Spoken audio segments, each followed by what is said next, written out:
Welcome back to the Content That Grows podcast. Today I'm excited to be joined by Alina Benny of Aura. Alina is a user-first content SEO marketer and resolute internet security advocate as Aura's head of content. Outside of her advisory role at Gong, Alina is also a mentor with First Round Capital and Yale. Alina, thanks so much for joining us today on the podcast. Happy to be here. Excited to jump in. So we're really going to be talking about all things building content teams today, which is something that Alina's had experience with, both hands-on as well as on the advising side. So with that, would love to just kind of understand what does the content team look like at Aura, and like how did it grow over time? So this is an interesting story because there was no organic SEO content team at Aura until December of 2021. So we're Okay. just over a year old, and at all times we've been around 2 to 3 members, which is pretty crazy because we're I'm not trying to flex here, but then we're just about to hit our 1 million page views a month number, which is such a huge achievement for us. We're 100% Mm-hmm. focused on publishing new content, and so the team itself, myself included, it's 2 editors focused on content SEO and 1 person dedicated to offsite SEO. We Okay. do have a few folks that help us in terms of one-off, or like every now and then we get audits done, but that's just to Mm-hmm. support the content SEO efforts that we do. And then the writers that we work with are all freelance writers that we source from various different places, and yeah, that's the content team at Aura. Very cool. That's a great setup, and I think it makes sense to kind of focus those areas in house and then leverage writers to support that. Can you give some context? So, like, a million a month is definitely an awesome milestone. Just for anyone listening, like any context on the stage that Aura was at when you joined, and even maybe just down to some of the more nerdy stuff around, like, I don't know, any sort of like domain authority or amount of content that already existed, or any of that kind of stuff, just to kind of paint a little more detail around kind of what it was like when you started that at, you said, December 2021. Sure. I think to start from the beginning, Aura is not a B2B company. It's a Mm-hmm. direct-to-consumer identity theft protection and online safety company, and also my first direct-to-consumer company. I've never worked at a non-B2B company before this. And coming from that background and going into a setup like this, I was pretty astonished to see that, especially in the online scam space, the kind of volumes and just the sheer number of scams out there that require up-to-date content, recommendations, instructions on trying to get your money back once you get scammed. Mm-hmm. It's quite overwhelming, really. It's great from a marketing standpoint because you've got so many more opportunities to try and help your users or potential users, but also just as a human being, it's tough because there's so much fraud going around. Um, Having said that, there was no organic SEO team. Like I said, we Yeah. had brand teams, and we still do PR team, product marketing teams, acquisition team, etc. But there was no one dedicated team focused on creating search-driven, useful content that could also drive signups. And when that team, or the idea of that team, came about just a little over a year ago, the goal was to create an Aura blog that could drive traffic, and we didn't have any blog posts. So zero. We started from scratch, from zero. The domain was still strong because of all the brand efforts and different influencer programs that we've tried. We partner up with a bunch of, close to hundreds of different, really good, large audience size YouTube channels, other influencers. We recently signed on Robert Downey Jr. as one of our board members and investors on a multi-year endorsement with Aura. And so this is to say that the brand itself was already very strong. Okay. Not nearly as some of the, not nearly huge as some of the other companies out there, but still, and I'm saying in comparison to McAfee or Kaspersky, but Sure. Aura was still known in the identity theft protection space. And we had an amazing opportunity to try and increase our organic traffic outside of branded terms. And that's where this Yep. thought came in. And so we started from ground zero. And it was Yeah. amazing Okay. building it up from there. Yeah. Yeah, absolutely. That's a pretty solid run. In probably 14, 15 months, something like that. Yeah. Yeah, very cool. Well, hi. So you were B2B before at Nextiva, right? Yeah. Yeah. So with that, and like you said, advising with Gong, like, um, what's maybe some additional thoughts on just kind of the difference in your experiences between B2B and B2C outside of higher search volumes on some of those topics? I think just producing content has become easier, I guess, and I never really gave this much thought or credit before I moved from B2B to direct to consumer. I think it's just because, especially within the identity theft and online fraud space, there's so much real data that's getting updated almost on a monthly or quarterly basis from FTC, FBI, FCC, so many different consumer bureaus out there that's producing real data. So it's very easy for you to find information that's useful, and you can keep refreshing your data, which is a huge problem in B2B because Mm-hmm. unless the Gartners or a different large entity is producing research with other large companies, it's tough to get your hands on fresh data. And search volume aside, um, I think this is probably the first time in my life that I'm creating content that could potentially change someone's life, Mm. because the kind of visits that we get and the time on page that we have, I've never seen time on page like this. It's nearly 10 minutes, Wow. Yeah.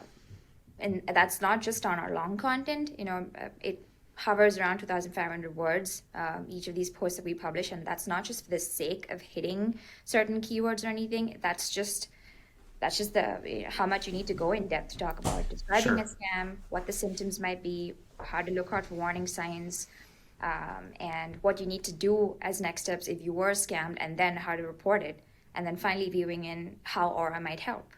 And Yep. so it's a whole lot more rewarding than having Yeah. worked in B2B. But I cannot underestimate, obviously, I picked up SEO and learning how to work with content marketing while I was in B2B. And it's really fascinating to use those practices and bring it into the D2C side. Yeah. Very cool. The So maybe we'll kind of start to bring us back to the content teams um, topic a bit. Any differences when you were at Nextiva and like what that content team looked like, and like maybe any learnings from that experience that you brought into how you've built the team at Aura? Sure. I think one of the main things that we realized over time, especially having worked with Nextiva and then Freshworks and Sales Hacker before then, Yep. was we experimented with a lot of different team sizes. And just for context, when I was at Freshworks, I worked on a team, the marketing team itself. I can't even begin to guess what the size of the marketing team could be right now, but back then it was 200 people and at least 50 different content marketers. And right now, I'm working with two other people who are focused on SEO and organic content. Mm-hmm. And then Nextiva was an in-between place where there was so much more impetus to spend on content marketing because acquisition was harder. I guess that's the way to put it, because we Yeah. needed to work on acquiring more links intentionally, work on more affiliate partnerships, try to work out more brand partnerships for content, get to work on guest posts, etc. Because producing content and then making it stick and getting conversions from content was a lot harder. That's just the way I guess B2B is structured. Yeah. Whereas in the Aura space or in the direct consumer space, it's so much easier for us to produce content because of those same things that I mentioned. Because before, we have a solid foundation with all that amazing data that's authoritative and already out there.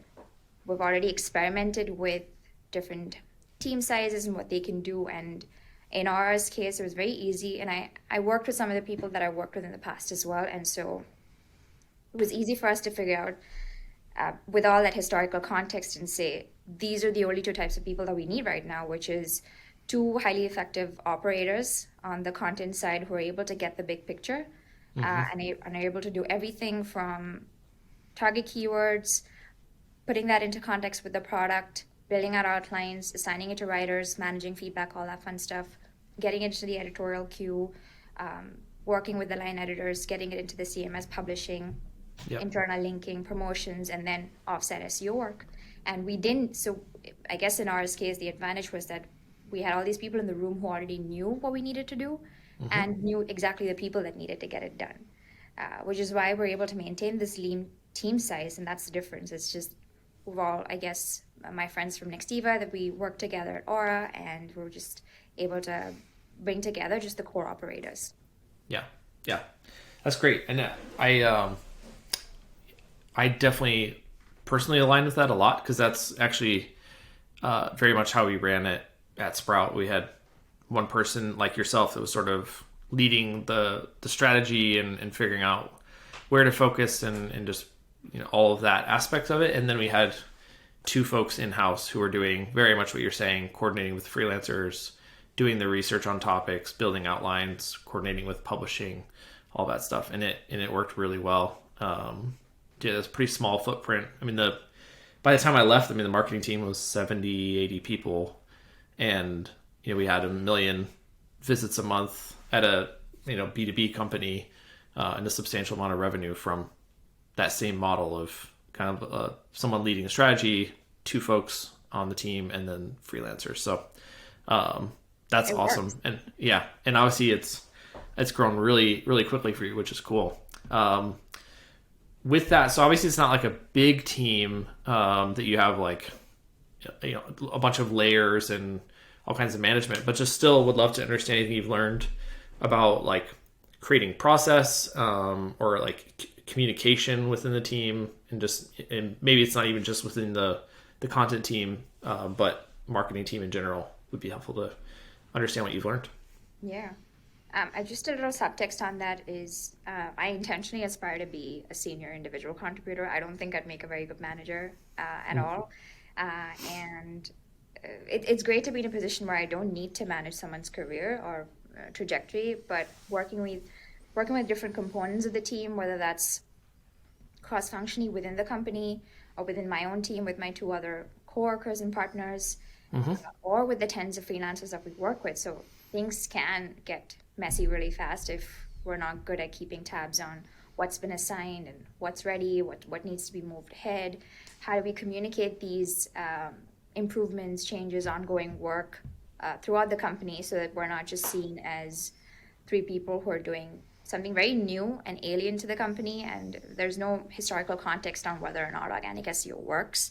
And even within the team, because we're so focused on execution, without intentional communication, it just feels like we lack a strategy. And so I feel any leeway I get for not having to manage people, that all that effort goes into making sure I'm juggling these three pieces really well. And I should probably get an endorsement from, or I should endorse Asana at this point, because I talk about Asana all the time, but that's where all of our content production lives. And without Asana, I feel like we would just crumble. And our entire content ops is on Asana. And we've got different boards for writers, different boards to see where our content is at every stage. And the entire Aura team has visibility into what the three of us are doing at all times. And so a lot of the communication is nonverbal, and it's very easy to say at any point that this is what's lined up, and we work on bi-weekly sprints. So communication is communication, no matter up, down, or at the same level. Yeah, I think that's really, really smart, and it's a great point around. I think you mentioned, you didn't say trust, but it's sort of along those lines of like, you can lose trust or something like that, credibility, if your process and things are just kind of all over the place and isn't clear what you're doing. So I think that's really interesting perspective on that. And like a sentence, I would say, the kind of communications that we're working to have at Aura is nonverbal, because everything is a well-oiled engine. We've got a process that works. We've got check-ins that have a formula, so we don't need to ramble on about things that are just ideas or strategy. But things we'll put in place to make sure that this is what we get done in the next 10 days. these are results from things that were done in the past 10 days, and this is what you can expect in the next 10 days. Cool. So that's the format you use Yeah. specifically, or was that example? Yeah. Cool. Yeah. Yeah, I like that. And then how do you think about where and how content teams fit inside of the overall marketing team?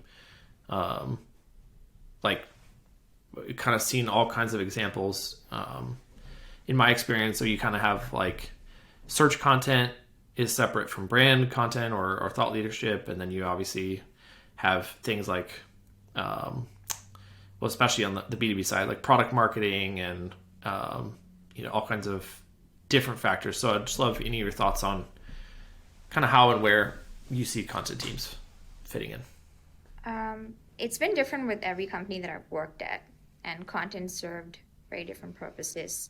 With Freshworks, it was mostly branded content that I was working on, and closely aligned with product marketing. And the main vision there was to educate customers, not so much acquisition. Even on the brand side, at least within the team that I worked at. And at Sales Hacker, the content was our breadwinner. We were a sales media company, then got later acquired by Outreach. What we did every day was simply content in many different forms. And so it was the community, and it's what drove the entire business. With Nextiva, it was part, again, in a very traditional B2B sort of way. Content did what it's supposed to do, all the way from content acquisition down to conversions. And at Aura, we're at an interesting space because this is a function that didn't exist, and so nobody knew what it could or could not do. And the nice thing about being at Aura, I guess, is the fact that people were open to seeing what organic SEO could do for the business. And we don't intentionally look too ahead, and so I'm not a big fan of H1, H2 planning or rigid content calendars or anything like that. And so I was pretty astounded to see this number a few weeks ago when we had our town hall, was the fact that our traffic had grown nearly 5,000%. And even today, weeks later, when I'm chatting with you, that's grown even more. And so looking back, like starting from about 11,000 page views to now reaching sub 1 million, it's pretty surreal. And how content works for Aura, at least from an organic search perspective, is to get more traffic, is to generate awareness around, in a very crowded market with incumbents that are so strong, that have a very strong presence in the antivirus space, in the VPN space, and we're trying to create a name for Aura, which is about overall family protection. And it's nice to be that one source of traffic as well as conversions, however small it is. It's nowhere near how it, like it to be, but to be one of the acquisition channels with the least customer acquisition cost. And at Aura, especially because of the kind of money that we spend on influencer marketing and brand outreach, organic SEO will always be one of those small ticket items in terms of CAC, which is a great place to be at. So yeah. Yeah, absolutely. And one last question around kind of the content teams within the context of marketing or even just the company. It can be really easy when you kind of have this like search focused objective to get maybe a bit more on an island, put yourself on an island, because you're just kind of looking for the opportunities and in making your plans and building your roadmaps and everything. How do you think about like pulling your head up or aligning with other parts of the team to make sure that everything you're building for that content is still sort of staying in line with all broader marketing and the positioning and objectives and all that? Like, how do you keep that alignment? Yeah, I feel like sometimes I repeat myself but I'm not doing that. I guess unintentionally. The reality is that unlike with B2B topics where you have to get creative with the ways that you need to inject your product and find sneaky ways to include CTAs, that's just not the case with Aura. If you get a dark web alert, or if your SSN was stolen, or if you see a hard inquiry on your credit report that you don't recognize, one of the many different ways that you can salvage a situation is one of the things that Aura offers. And so because of that, and because of the proprietary reports that Aura publishes every now and then, or the kind of channels that we say sponsor with YouTube, it's all a nice big ecosystem that feeds itself from one another. And so even say we're onboarding an influencer and they want to understand our tone and style, the internal team, they point them to Aura's blog.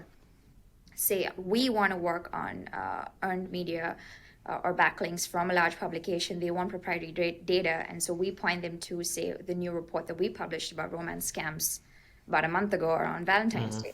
So I think for the first time, it's really fun to see these different pods working together, and just it works. And because there's so much visibility, and because the company's culture itself is very open, we've got different channels that talk about how, say, there's plenty of different channels, where they're unfortunately news scams every day. So if something's trending, someone's already talking about it on the team, then my team looks into whether or not that's a potential topic we can talk about. Does it make sense from a search perspective? And then as we're building the brief, talking to product marketing, asking, hey, can our password manager really do this, or are we better off not talking about this over here? And then injecting stats from existing proprietary data that we published, so it's easier for us to get backlinks to it. So it works. It's wonderful. Yeah, that's cool. I think you hit on quite a few different ways that you're staying aligned, and even just the other folks in the company are pointing back and working to stay aligned with you. So I think that's really great. Before we shift into the second section, where we'll kind of go over the final 4 questions, anything else you want to just add, or anything I didn't cover about building, scaling content teams? Yeah, I think that one thing that I've learned really quickly at Aura is it's okay to not do everything. My teams, I would say 85% of the time, we're focused on creating new content and making sure that our content is ranking and relevant and updating our content. And so that doesn't leave a lot of time for us to work on experiments to improve conversions or landing pages, for example. It's just not a priority at the top of our list right now. It could change in the future. Maybe at some point we exhaust all the different keywords that we can go after that's lucrative for us, etc. Or we just don't want to spend as much money on net new content production. But in the meantime, what we've identified is best for us to do is divide and conquer. And so right now, it's our user acquisition team that's kind of working on ideas on how to improve conversions. It's small tests, it may or may not move the needle, but just the fact that there is someone working on it, even on a passive basis, is great to know. And that's because of that open communication that we have, is saying, we're going to be focusing on content production. If there is somebody else who can focus on making sure that we're at least trying to monetize this traffic that we're getting, that'd be great. Yeah, that's smart. Yeah, great advice. So shifting now, we'll run through the same 4 questions we like to ask all our guests on the podcast. First one is, I think you maybe kind of touched on it, but I'll give you a chance to hit on a little bit more. Just a recent success or learning that you'd like to share. I have to say, the fact that we have the lowest CAC on the team, I wish I could say it out loud, the number, and the fact that we're about to hit 1 million. It's really exciting. Yeah, that's a great stat, and like you said, from December 2021 to now, is awesome. Yeah. And then what role does content play in the overall strategy? Maybe just hit on a few of those notes throughout already, but again, just want to kind of give you a chance to speak to that more specifically. Yeah, it's just before we ever came around onto the team, there were really mostly branded, I guess, 2 categories. One was the branded content that was driving, or branded search terms that were driving traffic to Aura, as well as a few head terms like identity theft protection, etc. But right now, if you look at our topic authority, which is really fun to look at every now and then, is we've expanded into not just identity theft protection, but SSN protection, credit monitoring and protection, financial fraud protection, parental controls, antivirus, and a little bit of VPN. So just slowly over time, expanding that footprint is really interesting when the company hadn't done that intentionally before, or just didn't know how to do it. Yeah, very cool. And then how does your company define success for you and your team? This, just like with any other company, it comes down to conversions and revenue for us as well. And the way that we see it Cool. is subscribers, enrollments, and finally customer acquisition cost. The goal for us is to at least convert 1% of the traffic that we're getting. And we're slowly making our way to it. We're seeing slight incremental changes on a bi-weekly basis, which is great. But we're nowhere near that 1%. But that keeps us humble and honest. And I'm excited to see like what we're going to do in 6 months or a year. Yeah. Well, I mean, that stands out to me. If you said you're not actively like spending much time trying to go do a bunch of experiments and testing conversion, you would think as your traffic keeps growing, that would sort of naturally be driving that percentage down. Yeah. Which is So where, yeah, so which it's is where we're interesting that hoping.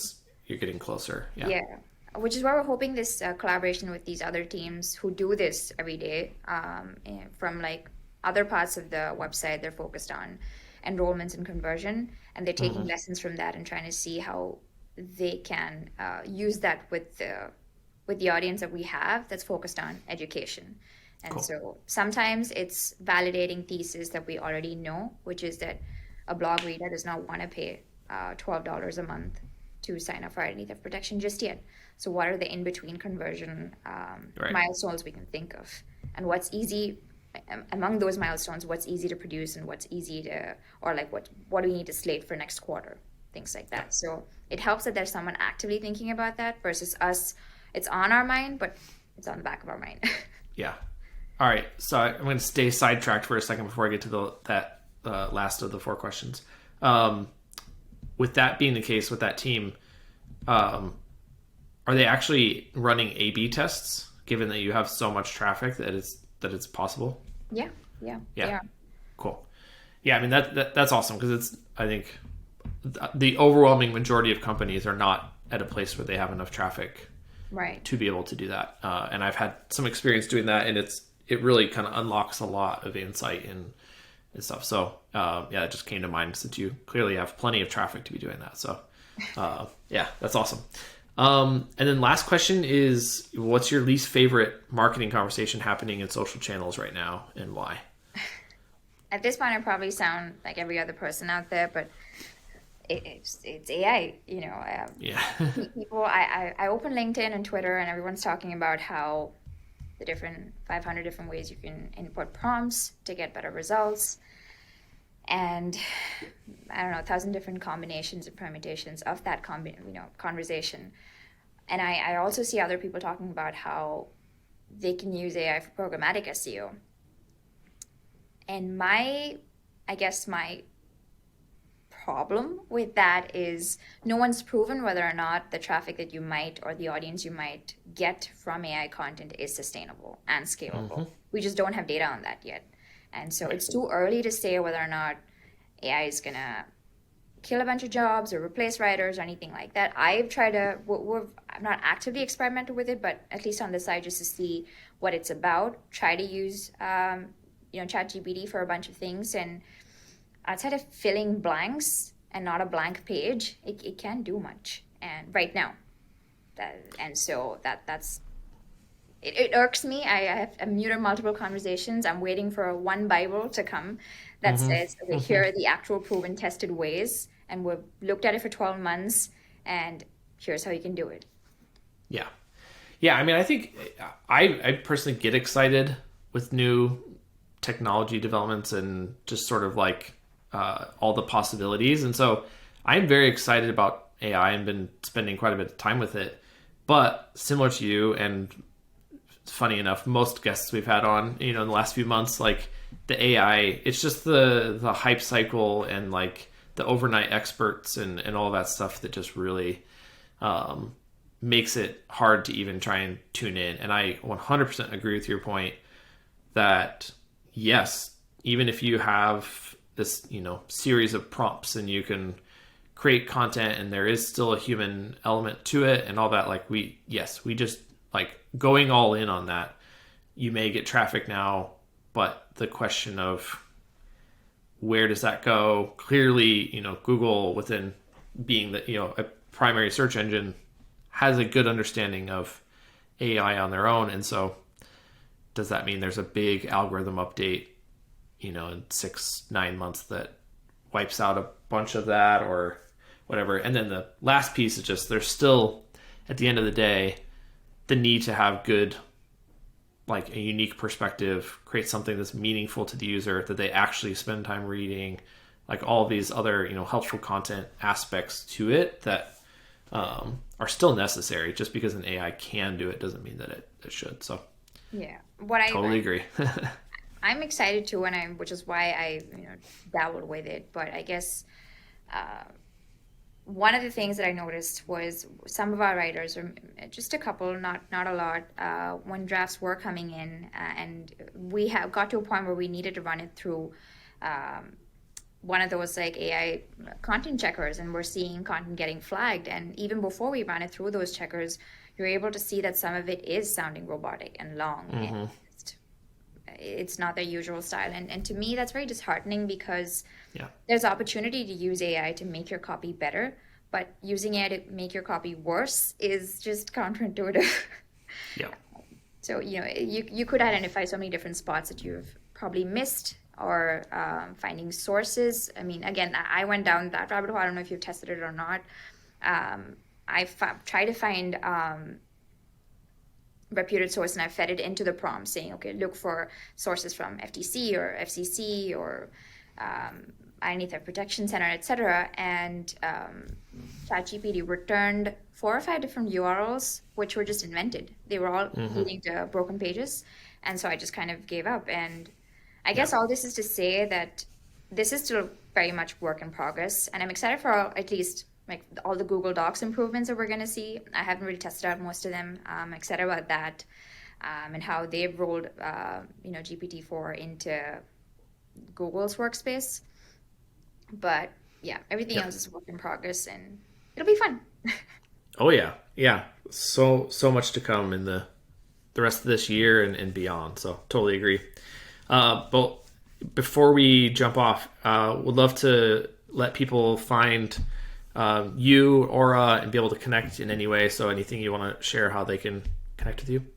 Yeah, I'm fairly active on LinkedIn and Twitter. I don't post as much as I used to before, but if anyone wants to chat about something they've heard on this podcast or just curious about Aura, happy to chat on LinkedIn or Twitter. Awesome.